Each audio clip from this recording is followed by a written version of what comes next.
Onde o filho chora e a mãe não vê. Hoje o papo é reto, sem muita enrolação. Operação Cadete é trote, é pagação. Meu nome é Breno Pinheiro, eu sou ex-cadete da MAN, atualmente estudante de medicina, e vou lhe contar mais ou menos aí uns 20% do que aconteceu em outubro de 2020 na Escola Preparatória de Cadetes. Como já diria o poeta, tudo começa do começo, exatamente. Então assim, essa parte da preparação para o campo é sempre algo muito extenso. Como a gente já estava em outubro, alguns bizus mais básicos ali, a gente começou a pegar, começou a consolidar. Então a gente já tinha tido algumas semanas verdes, que são semanas com foco em instruções militares, e aí a gente foi aprendendo, né? Tipo assim, pô, o seu pé tem que estar muito bem cuidado, você deve usar uma meia sempre seca, a palmilha do coturno precisa ser bisurada, uma boa palmilha, porque se você não cuidar do seu pé, vai ficar que nem o da foto aí que eu vou colocar para vocês. Você vai baixar. Mochila, sua mochila precisa ser confortável. Então a nossa mochila lá na SpaceX e na MAN também, pelo menos no primeiro ano, ela tinha uma base de ferro. E esse ferro incomodava, né? Então você tinha que testar. A gente tinha umas alças, comprávamos alças novas e tal, uma barrigueira para tirar um pouco do peso dos ombros, jogar um pouco para a lombar. Isso tudo era testado ali mesmo, às vezes em instruções militares, mas quando não, no próprio alojamento. Botava a mochila, dava uma corridinha, via se ela estava mexendo muito, balançando muito quando você corresse, e por aí vai. Os kits eram outra história, a gente ia confeccionando também ao longo do ano. Quando eu voltei para Salvador, em um período grande de férias que eu tive, uns 20 dias, minha mãe me ajudou a confeccionar, e aí era kit de tudo. Kit de saúde, kit de orientação, de escrever, né, que tinha lápis, um bocado de coisa, compasso.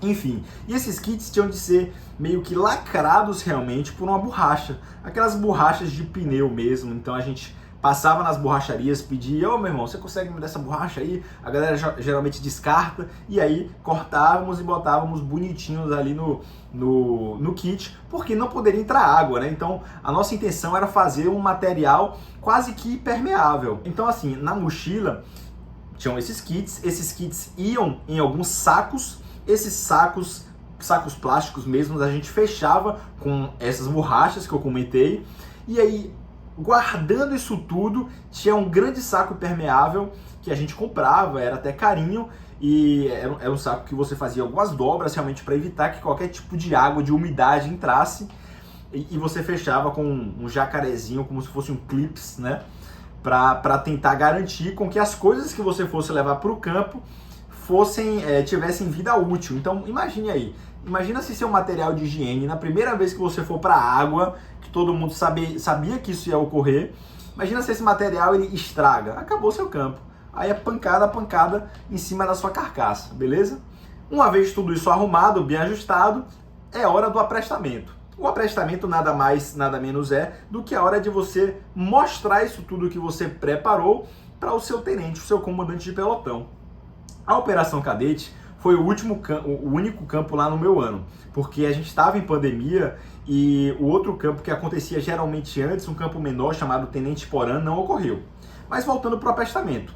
Então a gente colocava nossos materiais numa lona preta, tinha um tempo para fazer esse aprestamento, a gente treinava isso para ser rápido, e aí passava lá o comandante olhando se estava tudo ajustado, bonitinho, pererê, e dava uma nota, anotava lá se você tinha feito alguma bizonhice. Como no exército é tudo muito sistematizado, no aprestamento, quando o tenente ia passando, você estava aqui na sua posiçãozinha bonita, com o fuzil aberto, tudo certo para ele ver, e aí você ficava em posição de sentido e se apresentava. E a apresentação assim é uma coisa fácil, né? A gente se apresentava várias vezes ao longo de um dia.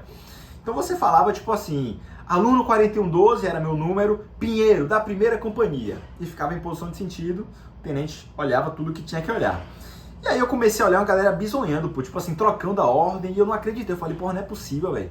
Mal começou o campo, né? Tipo assim, pré-campo, aprestamentozinho, e a galera já tá levando uma pancada na carcaça, meu, que isso?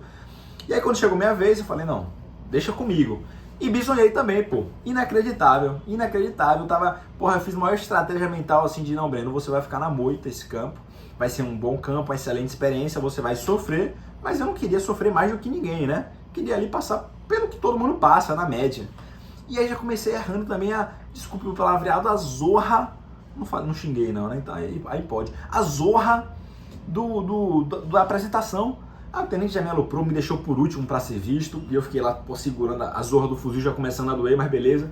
Depois ele voltou e aí seguimos, né? Bem, a primeira instrução que a gente tinha era noturna, a gente já meio que chegou de noite e a gente fazia um exercício de orientação. Eles juntaram algum grupo ali de alunos, tipo assim, meio que 4, 3 integrantes cada grupo, e a gente recebia algumas chaves para que ao longo do percurso, por um campo grande assim, né, tudo escuro já, a gente fosse achando algumas pistas e meio que essas chaves ajudassem com que a gente entendesse as pistas e conseguisse voltar para o lugar de chegada, né? Chegar em tempo hábil para começar o campo bem, ok, né? Não começar já selecionado, levando martelada. E aí meu grupo conseguiu. No meio do caminho acontecia uma coisa ou outra, a pessoa que estava responsável por guardar essas chaves, meio que teve um momento que ela deixou cair, e essas chaves que eu estou falando para vocês, na verdade, eram papeizinhos, e a gente falou, não, esquece, pô, agasalha, já foi, tipo assim, vamos voltar e não tem jeito, vamos voltar para onde a gente veio e não vamos conseguir. Mas a gente refez o percurso para ver se acontecia algum milagre, e graças a Deus o milagre veio. A gente achou esses papeizinhos e conseguiu completar, e deu tudo certo. Aí depois a gente ia lá, isso tudo pagação, tá, rapaziada? Trote nesse meio tempo e tal, assim, faz parte, é isso aí. Mas a gente chegava numa grande base, nesse primeiro dia, as bases iam mudando, a gente tinha que montar nossa cabaninha lá, nossa barraca, e algumas coisas a gente dormiu muito pouco no campo, a noite era sempre muito movimentada. Então, porra, tinha pouco tempo, a gente já chegou tarde, sei lá, 1 hora, 2 horas da manhã. E aí eu tentei fazer rapidinho minha manutenção do pé, como eu falei pra vocês. Peguei minha meiazinha ali, deixei seca e tal. Já separei um pouco dos kits que eu ia usar. E aí depois fui pro serviço, porque o serviço não para nunca no militarismo. Então, eu tinha meio que um cabo de dia, um sargento de dia, né, um aluno que estava numa função superior assim ao plantão, e ele organizava esse serviço. Eu meio que era plantão ali nesse dia, e aí tive que ficar tipo assim 1 hora, 30 minutos. Foi um pouco reduzido o tempo lá na SpaceX, geralmente são 2 horas. Se você quer saber a vida do plantão, já clica nesse vídeo aí que tem coisa boa. Aí fiquei lá um tempo vigiando e tal. Acabou esse tempo, fui beber água. Fui encher minha garrafinha de água, minha garrafinha não, né? Paisano de hoje em dia já tá falando tudo errado. O meu cantil de água. E aí, rapaz, porra, fui como quem não quer nada, né? 3h30 da manhã já, mais ou menos, tudo certo. Venci a primeira instrução. E aí eu acho o meu querido aspirante lá, pegando água também. Eu não sei se ele tava lá pronto, né, pra fisgar alguém. E eu não reconheci, justamente pela luz, tudo escuro. E aí, madeirada já. Aluno, seu bisonho, não vai pedir permissão não. Eu, aspirante. Água até metade da cintura. E é isso aí. Já começamos o campo úmido. Beleza, voltei lá pro meu local, tentei dormir ali no vocabulário militar torar. Consegui por cerca de, acho que 1h30, foi o máximo, tá, que eu consegui dormir o campo todo. Foi nesse primeiro dia, mas foi importante porque teve gente que nem teve isso. Aí na hora de acordar, a gente acordou cheio de apito, né? Porra, acordei doido, bicho. Acordei doido, assim. A zorra da barraca não abria. Tinha um zíper por dentro. Eu tentando abrir. Comecei a bater, assim, que nem doido mesmo, que nem esquizofrênico. Aí um colega meu, sem entender nada. Porra, é essa, Pinheiro e tal? O aspirante começou a ver que tinha algum maluco na barraca, tentando abrir. Aí começou a me aloprar também. Acho que deve ter durado um minuto, 1 minuto e meio no máximo esse desespero. Mas pra mim parecia, assim, 1 hora de caos. Mas consegui abrir a barraca, sair ali rapidinho. A gente tinha que correr pra ir no banheiro, pra quem não tivesse ainda feito a barba, esse tipo de coisa fazer. Agora sim, o fazer a barba era num espelhinho ali, é óbvio, um espelhinho pequeno que a gente levava no kit. E o banheiro, a gente tinha um banheiro químico, uma cabine, eu acho que era uma cabine masculina e outra feminina, salvo engano. E a gente tinha tempo para formatura matinal. Então toda manhã a gente ia lá, cantava o hino, os ritos militares básicos continuavam e ocorria uma fiscalização. Então eles viam justamente essa questão do fardamento. Óbvio que ninguém ia cobrar que você estivesse ali nos trinks, né, com a farda nova e tal, mas eles exigiam o mínimo, que você não tivesse sujo, o fuzil tinha que estar limpinho, né, o cano sem barro e nada. Então a gente tinha que ser rápido. A fila do banheiro era grande, ou seja, a solução era se virar no mato. Pegava uma folhinha aqui, uma folhinha ali e já foi. Sem contar que também acabou o papel higiênico. Então, assim, não valia a pena ficar esperando para ir no banheiro químico. Após essas fiscalizações, ocorriam as instruções. A gente teve diversas e, assim, Operação Cadete, não tem jeito, não sei se mudou aí, se vai mudar, mas no meu ano foi pagação, entendeu? E é isso mesmo. O cara tá indo pra mãe, ele tem que sofrer. Inclusive, conversando com cadetes da Academia Militar, depois que eu saí e tudo mais, perguntei, né, porra, assim, comparando a Operação Cadete com outras coisas que vocês estão tendo aí, como que é e tal. E o relato de alguns deles pra mim foi que, assim, óbvio que eles já tinham tido contato com diversas experiências difíceis, mas que a Operação Cadete tava ranqueada ali, pelo menos no top 5, alguns me disseram top 3 deles. Porque na AMAN, quanto mais tempo passa, você vai ficando mais antigo ali na academia, as instruções, apesar de difíceis e algumas terem trote, terem pagação, vão tendendo a ficar um pouco mais profissionais. E a Operação Cadete não foi nada profissional, foi amadora praticamente. No sentido, tá, para quem não é do meio, profissional, não ser profissional, é essa coisa da jogação. Quanto menos profissional, mais jogação tem. As instruções que a gente tinha não eram instruções que a gente botava um óculos ali, pegava um caderninho e anotava, não. Era rastejo, porra, quando era para pegar um binóculo, você já pegava a porra do binóculo todo sujo, e trote, resistência, a carcaça ali sendo posta à prova a todo momento, né? Mas beleza, então essas instruções matinais ocorriam, tinham vários temas. Uma que me marcou meio que de orientação foi uma que o aspirante mandou eu cronometrar 5 minutos. Aí, porra, cronometrei os 5 minutos, mas fiquei tranquilo. Falei, porra, quando der o tempo aqui, botei pra pitar e eu aviso pro aspira. E aí, bateu o tempo certinho, eu fui chamar o aspirante, só que ele tava conversando com alguém, esperei ele terminar. Nesse meio tempo já era, sei lá, 5 minutos e 20. Rapaz, ele olhou pro relógio dele, aí pronto.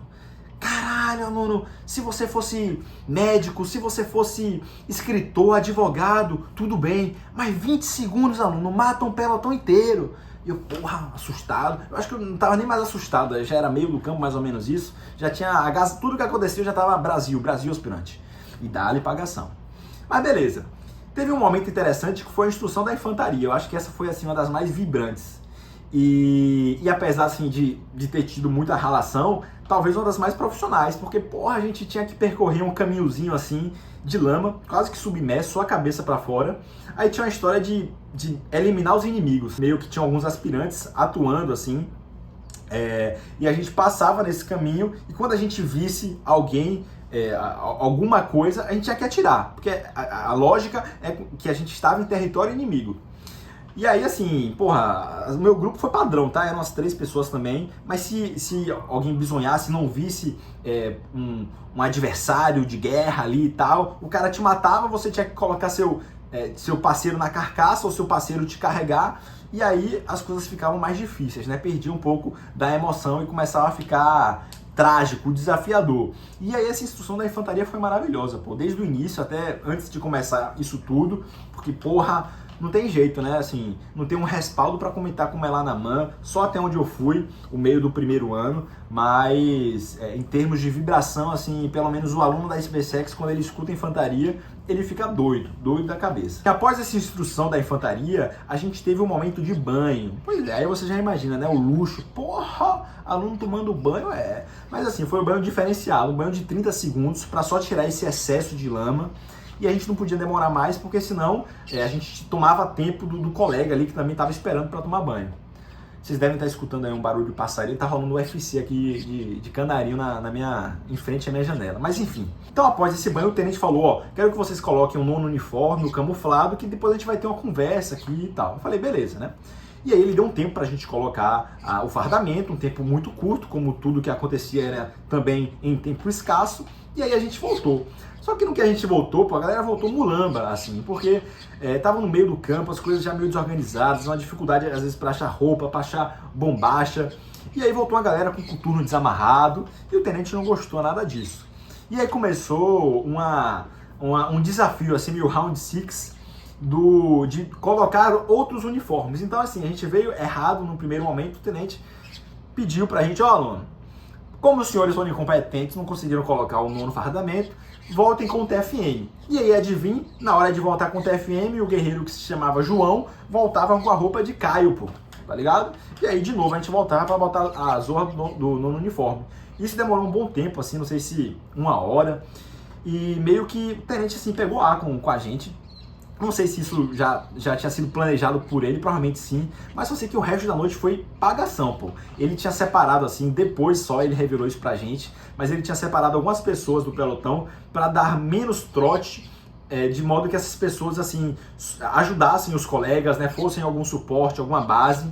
Só que, como estava tudo dando errado, tudo que ele pedia, meio que assim, a gente chegava perto de conseguir, não conseguia, acontecia alguma tragédia, ele não poupou esses indivíduos. Então, foi todo mundo para a água, a questão do conforto e desconforto, né? Então, ele não saía jogando água na gente, pô. Pegava uma canequinha, jogava só em um coturno, para um ficar molhado e o outro seco. Que era muito pior, você fazer dar uma pisada úmida, molhada, e a outra normal.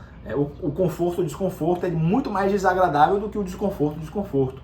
Pega a visão. E após essa instrução de selva, a gente ia para um novo objetivo, que era ocupar um terreno, como se fosse uma guerra, mais uma vez, ocupar um terreno com o nosso pelotão, o tenente comandando tudo, para dormir. Isso vocês já sabem que não ocorreu. Mas eu só sei que essa tal dessa ocupação demorou, a gente teve que esperar um tempo, isso, aquilo. E quando a gente conseguiu achar, né, o local específico, todo mundo já andando, torando, não só andando, tá correndo, dormindo, pô. Acredita, é real, pô. Eu achava que isso era impossível também. Diziam lá na SpaceX sempre, rapaz, quem dorme em pé é cavalo. Mas olha só, a novidade que eu descobri no campo, dá pra você dormir correndo, pô. Aconteceu comigo umas 2 vezes. E aí, depois a gente ocupar esse terreno todo, a gente colocava, né, de modo individual, cada um ficava em dado local ali e tal, e aí a gente colocava um isolante térmico embaixo, a mochila em cima, e o objetivo seria dormir, que, como eu já disse, já deu spoiler, não ocorreu. A gente usou o tempo que tínhamos, os 30 minutos, 20 ali, antes do amanhecer, antes de a gente ter que ir lá para a formatura matinal, para dar um grau na barba, no fuzil ali que estava todo sujo, e tentar não ser torrado, não ser punido de manhã, né, nessa fiscalização, porque aí as coisas se tornariam mais difíceis ainda, uma bola de neve. Só sei que nesse momento todo aconteceu um evento canônico. Reza a lenda, infelizmente eu não estava próximo ali para ter visto toda a situação, mas alguns colegas meus e o tenente presenciaram que um colega, um camarada do meu pelotão, ele, muito engraçado, muito gente boa, baixinho assim, ele atravessou, pô, simplesmente o matagal se perdeu da gente, se perdeu. Era escuro, a gente já tinha chegado no lugar, então não fizemos as contagens habituais para ver se estava todo mundo ali e tal. Eu só sei que, aí agora a história do tenente do outro pelotão. Ele estava lá com o pelotão dele, isso ele contou pra gente muito tempo depois, e aí começou a escutar um barulho na moita, e pensou, porra, que é isso? É uma onça essa porra, era uma capivara, em Campinas tinha muito capivara. Começou a pensar de ser um animal, né? Um animal de fato. Mas era o animal do aluno, pô. Era a máquina de guerra ali do meu colega, simplesmente atravessando, cortando o mato de Campinas e parando no local que o outro pelotão estava preparando para dormir, para pernoitar. E a de guerra na selva, né? Então a instrução de selva era o nosso jantar em uma das noites. E aí foi uma coisa fenomenal. Para essa instrução eu tava também vibrando, pô. Porque meio que assim, eu tinha um pouco de medo de como seria o meu desempenho físico no campo. Porra, eu não era, já tinha melhorado um pouquinho na corrida, já fiz uns vídeos sobre isso aqui também no canal, mas eu não era nenhum atleta, pelo contrário. E aí quando eu percebi que eu tava sustentando, que eu tava desenrolando e tal, porra, tava ajudando a galera, tava aceso, não tava sendo martelado também, eu comecei a vibrar mais. E aí, para essa instrução de selva, eu cheguei, ó, galudão. Como eu disse, nossa comida nessa noite foi a instrução. Então, passava a melancia, a gente comia melancia, comia casca, banana, comia casca da banana, limão, não desperdiçava nada. Mas essa parte da frutinha e tal, show de bola. E aí depois começou a vir a parte esquisita. Então, antes do famoso sopão, a gente teve contato com alguns chás. Esses chás eram meio que chás amazônicos, assim, feitos alguns com, sei lá, de tudo que você possa imaginar. Alguns eram meio que de fezes de um animal ou outro de plantas, de folhas. Eu só sei, meu irmão, que assim, eu queria poder colocar aí na sua boca agora, lá ele, um pouquinho do gosto que é tomar esse chá, bicho. Coisa de louco, assim. Eu tenho uma certa facilidade em não em vomitar com comida, esse tipo de coisa, mas alguns colegas meus, pô, foi instantâneo. O cara dava uma colada do chá e aí pronto. Você vomitou, aí que esqueça, acabou sua vida ali.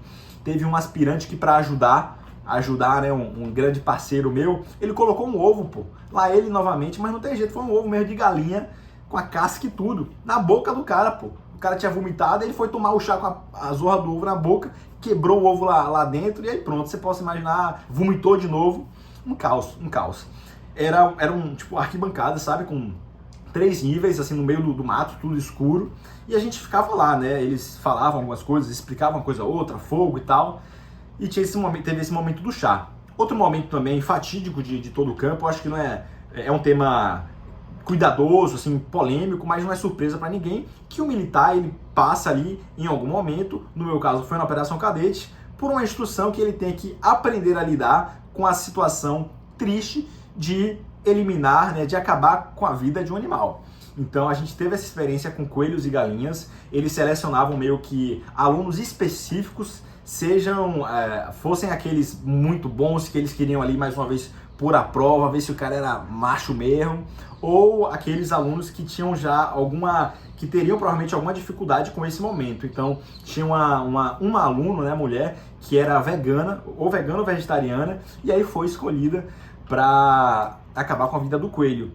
Outra pessoa também que foi escolhida, eu lembro que ela tinha uma relação muito forte com a religião, era uma pessoa bem sensível, e aí, enfim, viveu esse momento, né? Eu fiquei só assistindo e aí depois eles pegavam esses animais, só tiravam a carcaça ali num tanque que tinha lá atrás. Decora esse tanque aí que você vai entender a minha relação com o tanque de água. E tiravam a carcaça ali e tal e botavam no sopão. E antes da gente chegar no tanque, eles começaram a passar um coco, pô, um coco mesmo, com água de coco em tese, né? Um canudinho. E aí eu pensei, porra, já tinha passado um tamarindo ali, eu amo tamarindo, passando o coco. Tô em casa, Salvador, Bahia, só faltou uma praia na minha mente, né? E aí, irmão, quando chegou o coco verdinho, grande pra mim, eu dei lá ele novamente, mas aqui não tem jeito, a realidade foi essa. Eu dei uma sugada no canudo, pô, morrendo de sede, e aí só senti aquele gosto de ferro. Eu pensei, porra, essa água de coco aqui de Campinas não é que eu tô acostumado. E logo me veio um raciocínio lógico para juntar alguns pontos e entender que eu tava consumindo sangue, né? O líquido vital, provavelmente da galinha, do coelho, não sei. E aí passei o coco depois para os outros colegas irem provando, né? Essa iguaria. Bem, em relação ao famoso tanque de água, tinha um tenente na minha frente em um momento da instrução e eu fiquei com a dúvida de algo que estava acontecendo e chamei o tenente, né? De modo muito respeitoso, tenente.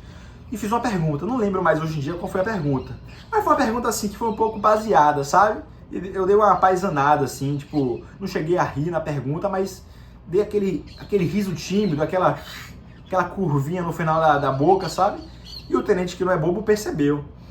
E aí chamou o meu comandante, na verdade não foi o meu comandante não, chamou o comandante da companhia que estava ali perto dele, e aí o comandante, vem cá, me levou para agora, aí chegamos na conversa, na conjunção dos fatos. Chegamos no tanque da água e aí ele pegou o meu caneco e começou a, digamos assim, me banhar com a água em que eles estavam tirando a carcaça, limpando ali os animais, né, tirando a pena, esse tipo de coisa, para depois jogar no sopão. E aí vocês imaginem o cheiro que eu fiquei essa noite toda e o resto do campo também.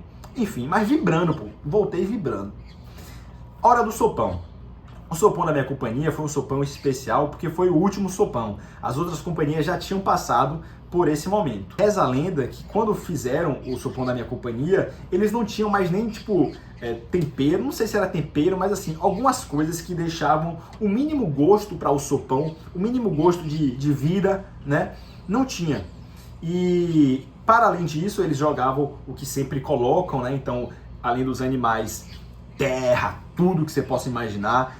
Teve uma hora que eu tava comendo assim minha frutinha e tinha um pouco de barro, terra, eu chamei o soldado assim, soldado, será que você consegue descartar? Achei que o soldado fosse ser gente boa comigo, meu parceiro.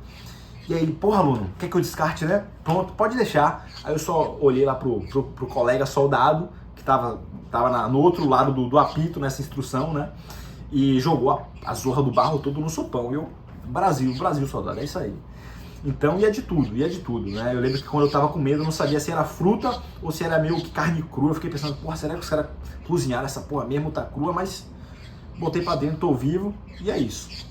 Mas nesse momento do sopão, a galera começou a vomitar muito, pô. E eu tenho essa cena na minha mente em câmera lenta, tipo, dos jatos de vômito, sabe? Pá, pá, pá. E como eu falei, eu tenho um pouco de facilidade em não engolir com comida. E, porra, quando eu vi a porra do sopão, a galera vomitando, eu falei, é minha hora, velho. E aí comecei a botar o sopão pra dentro com a mão mesmo, e dali, o aspirante me viu comendo e aí vibrou também. Essa porra mesmo, 12. Aí falou alguma coisa, me usou de exemplo assim, vibrei, mas ainda acabei. Quem acabava ia indo embora, né? E aí eu fui embora vibrando, cheio de aquele odor horrível, mas é isso aí, o campo já estava perto de acabar, acho que faltava um dia. Nessa história ainda da instrução de selva, né, as carcaças dos animais, meio que quem estava atorando, ainda mais principalmente os reincidentes no sono, os tenentes iam colocando uma luvinha, um fantoche na mão dessas pessoas, que era a carcaça desses animais. E aí, porra, se o cara dormisse de novo, era rastejo, era carcaça na cara, e todo mundo vibrando, entendeu? Todo mundo vibrando. Basicamente foi isso. Esses foram os eventos, assim, chave da Operação Cadete, da minha Operação Cadete, para além de muito mais coisa que aconteceu, mas que não dá pra ficar contando aqui. Nem tempo, eu teria que fazer um filme, que é a Operação Cadete. E aí a gente fazia uma marcha para depois chegar na SpaceX, no final do campo. Essa marcha, uma galera baixava, desmaiava, mas a maioria conseguiu sustentar, chegar, tinha uma formatura de finalização, todo mundo morto. Eu lembro que eu fiquei, porra, dançando assim, cambaleando, sabe, segurando para não cair no chão de cansaço. E quando acabou, meus pais meio que fizeram uma surpresa para mim, eles estavam lá, e aí falei com eles, eu completamente zaralhado, zumba assim, mas foi um momento muito especial. Depois eu ainda sofri um trotezinho para a cereja do bolo, porque eu era sargento do dia da companhia. Então eu meio que tinha a função de organizar toda a nossa companhia depois do campo. Olha que coisa fácil. Aí você imagine, pô, a galera nojenta, de barro, de lama, tudo nojento. E mais do que isso, né? A galera que não conseguia parar em pé. Então foi um caos. Pode ser tema aí de outro vídeo, mas o povo chegou, porra, gente dormindo no banheiro, dormindo no meio do corredor. Foi uma experiência fenomenal, eternizada aí nos corações e mentes de quem viveu. E é isso aí, rapaziada. Tomara que eu tenha conseguido contextualizar e contar pra vocês um pouquinho só, dar um gostinho do que foi a Operação Cadete. Quem sabe você se motive ainda mais em estudar para viver esse tipo de coisa, beleza? Deixa o seu like aí, compartilhe o vídeo aí pra galera que vai prestar o concurso e se inscreve no canal. Até a próxima!